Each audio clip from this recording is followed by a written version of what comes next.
ইন্নাল হামদুলিল্লাহ ওয়াসসালাতু ওয়াসসালাম আলা রাসূলিল্লাহ আম্মা বাদ। প্রিয় ভাই ও বন্ধুগণ, আমরা প্রায় সময় দুশ্চিন্তার মুখোমুখি হয়ে পড়ি, পেরেশানিগ্রস্ত হয়ে পড়ি, কিন্তু আমরা জানি না কিভাবে আমরা এই পেরেশানি থেকে মুক্তি পাব। ইবনে আব্বাস রাদিয়াল্লাহু তাআলা আনহুকে স্বয়ং আল্লাহর নবী শিক্ষা দিয়েছেন, যাতে করে কোনো প্রকার পেরেশানি তাকে আক্রান্ত না করে, কোনো প্রকার পেরেশানিতে সে যেন ক্ষতিগ্রস্ত না হয়ে পড়ে। তাই আল্লাহ রাসূল সাল্লাল্লাহু আলাইহি ওয়াসাল্লাম স্বয়ং ইবনে আব্বাসকে শিক্ষা দিলেন। ইবনে আব্বাস রাদিয়াল্লাহু তাআলা আনহু হতে বর্ণিত, আমি একবার আল্লাহ রাসূল সাল্লাল্লাহু আলাইহি ওয়াসাল্লামের পিছনে ছিলাম। তিনি বললেন, হে বালক, আমি তোমাকে এমন কিছু কালিমা শিক্ষা দেব, যদি তুমি সেই কালিমাগুলো মুখস্থ করো তাহলে আল্লাহ তাআলা তোমাকে হেফাজত করবেন। যদি তুমি ওই সমস্ত কালিমাগুলো মুখস্থ করো তাহলে আল্লাহকে তুমি বিপদের সম্মুখে তোমার পাশে পাবে। যদি তুমি কখনো প্রয়োজনগ্রস্ত হও তাহলে আল্লাহ তাআলার কাছে চাও। যখন তুমি সাহায্য প্রয়োজন মনে করবে তখন আল্লাহ তাআলার কাছেই সাহায্য প্রার্থনা করো। আর জেনে রাখো, যদি কোনো জাতি তোমার কোনো উপকার করতে চায়, তারা তোমার কোনো উপকারই করতে পারবে না, ততটুকুই করতে পারবে যা আল্লাহ তাআলা তোমার জন্য নির্ধারণ করে রেখেছেন। আবার কোনো জাতি তোমার ক্ষতি করতে চাইলে তারা তোমার কোনো ক্ষতিই করতে পারবে না, ততটুকুই করতে পারবে যা আল্লাহ তাআলা তোমার জন্য লিখে রেখেছেন। কলমগুলো উঠিয়ে নেওয়া হয়েছে, পৃষ্ঠাগুলো শুকিয়ে গিয়েছে। এই হাদিস থেকে আমরা বুঝতে পারি, আল্লাহ যখন আপনার পক্ষে থাকবে তখন কে আপনার বিরোধিতা করতে পারে? আবার যদি আল্লাহ আপনার বিরুদ্ধে থাকেন তবে কে আপনার পক্ষে থাকবে? আপনি যদি আল্লাহর ভালোবাসা পেয়ে যান তবে আপনার হারানোর কি আছে?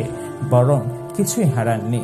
আর আপনি যদি আল্লাহর ভালোবাসা হারিয়ে ফেলেন তবে আপনি সত্যিকার অর্থে কি অর্জন করতে পেলেন?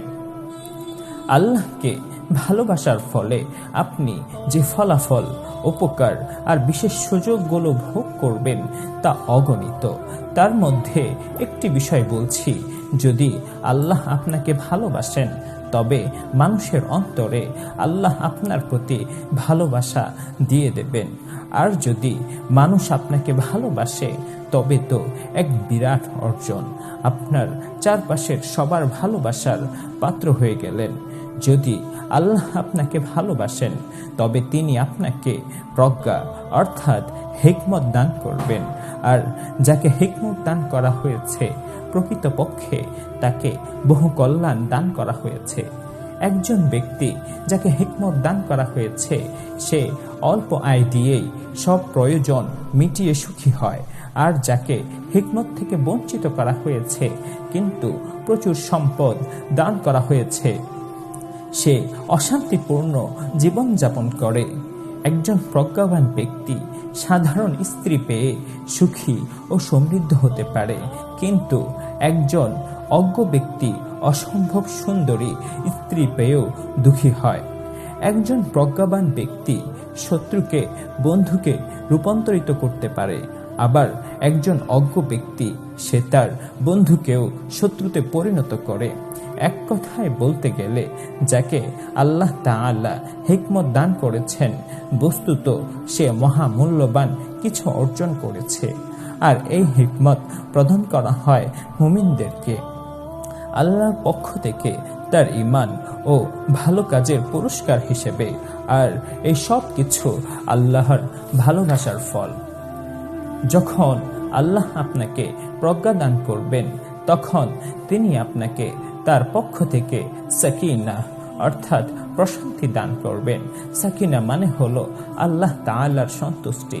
সাকিনা মানে হলো আল্লাহ তাআলার পক্ষ থেকে সুখ, আশাবাদ, সঠিকতা, আত্মবিশ্বাস ও মানসিক সুস্থতা ও আল্লাহ তাআলার পক্ষ থেকে ভালো অবস্থায় থাকা। এই সাকিনা অর্থাৎ প্রশান্তি আপনার সকল সম্পদ হারিয়ে গেলেও শোক দেবে, কখনো আপনাকে অশান্তি দেবে না।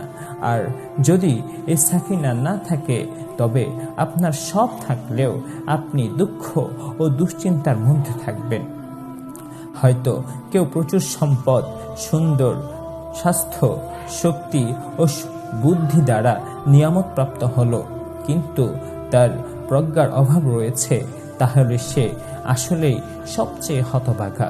আর এজন্যই বলা হয়, আল্লাহ অধিকাংশ মানুষকেই স্বাস্থ্য, বুদ্ধি, সম্পদ দ্বারা সৌন্দর্য দেন, কিন্তু আল্লাহ তাআলা কেবল তার পছন্দের মুমিন বান্দাদেরকেই সাকিনা বা প্রশান্তি দান করেন। সুতরাং সর্বশেষ আমি বলতে চাই, আমরা যদি আল্লাহর হুকুমগুলো যথাযথভাবে মেনে চলি, আল্লাহ তাআলা যে সমস্ত বিষয়গুলোকে হালাল বলেছেন সেগুলোকে যদি আমরা হালাল হিসেবেই মেনে চলি, আর যে সমস্ত বিষয়গুলোকে হারাম করেছেন সেই সমস্ত বিষয়গুলো যদি আমরা হারাম বলি আর হারাম থেকে বেঁচে থাকি, তাহলে নিঃসন্দেহে আমরাও আল্লাহ তাআলার সাকিনার হকদার হতে পারবো ইনশাআল্লাহ। আল্লাহ আমাদের প্রত্যেককেই আল্লাহ তাআলার পক্ষ থেকে সাকিনা অর্জন করার তৌফিক দান করুন। আমিন। ওয়া আখিরু দাওয়ানা আলহামদুলিল্লাহি রাব্বিল আলামিন।